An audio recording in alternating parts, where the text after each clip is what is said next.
One of the critical factors to rebuild trust in science is to acknowledge where errors were made. One of the biggest errors, from a scientific point of view, was what happened in the military. I have to be cautious with what I say because I'm trying not to be too critical here.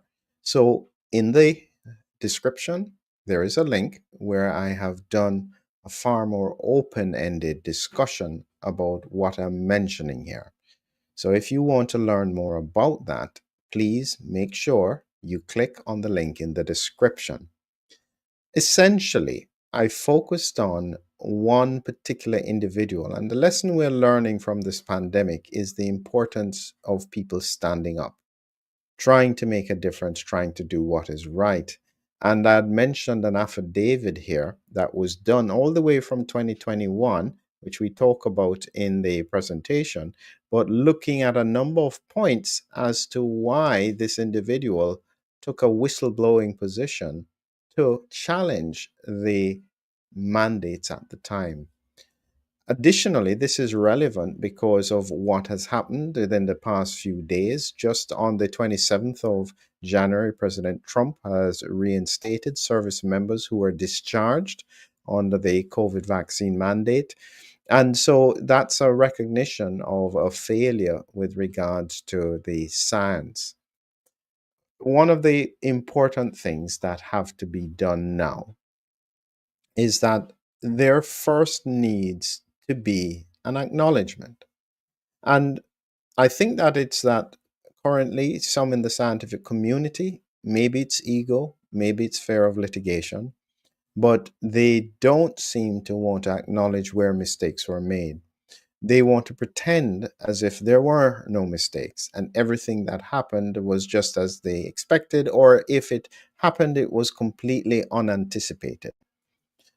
I think that when we looked at the data in 2020, we knew who was high risk. We knew not necessarily they didn't know why they were high risk.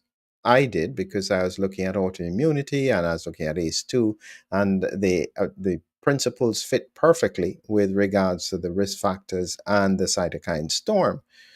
But it's all the more reason to be cautious. If you don't fully understand the disease, why would you risk your servicemen?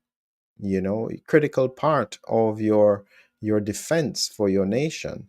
They were exceptionally low risk. And one of the papers that I showed, I'll show you this here. I think I can say this without getting into too much trouble here. So make sure you go and look at the full presentation at the link below. But in this paper here, looking at the disparity in outcomes between the military and civilian populations. This was done in 2023. This was very interesting. They took a structured approach to look at the risk factors for expected health outcomes for the active duty military populations versus a civilian population of the same size.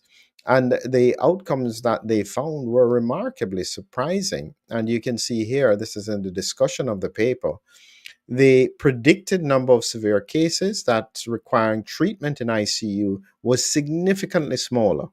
Specifically, in terms of the total ICU days, they estimated that to be 1,076 in total days, not patients, for the military population.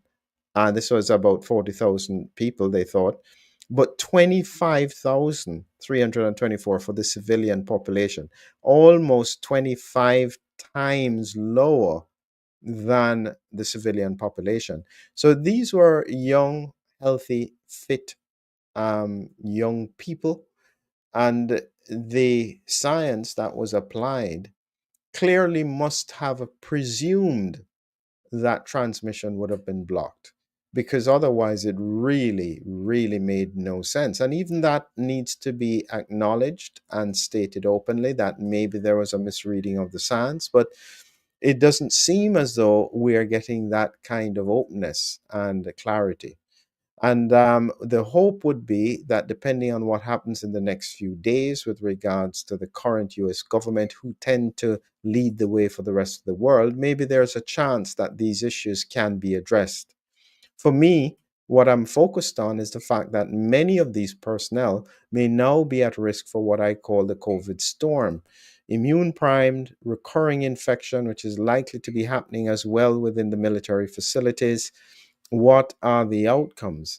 And one of the things that did come out in terms of the affidavit and the statement, there was another statement that was done in 2024 that was by a number of service people, and they were literally calling for the resignation of some of the leaderships who they thought broke the law, trampled on constitutional rights. You can see that in the presentation.